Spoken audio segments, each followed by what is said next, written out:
মহারাজ, আমি যখন আপনার রাজ্যে এসেছি, তাহলে আপনি যখন এত করেই বলছেন, তাহলে আমি একটু থাকি আপনার রাজ্যটাই, বা আপনার একটু সবাই সবকিছুটা ঘুরিয়ে ঘুরিয়ে দেখি।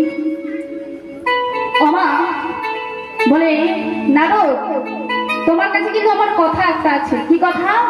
না, তোমাকে যখন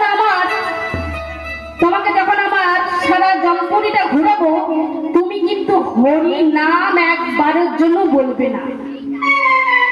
কি বলেছে? সবসময় নারায়ণ নারায়ণ নারায়ণ করে না? তোমাকে কিন্তু আমাকে কথা দিতে হবে, তুমি শ্রী হরি নারায়ণের নাম একবারও নেবে না। বলে বেশ, আপনার কথা না আমি মেনে নিলাম, একটুখানির কথা তো, বেশ আমি মেনে নিলাম, আমি নারায়ণের নাম করব না করব না করব না। আমার কথা মেনে নিয়ে যাচ্ছে। এবার কোথায় যাচ্ছে? না, যেদিকে পাপীদেরকে সাজা দেওয়া হয়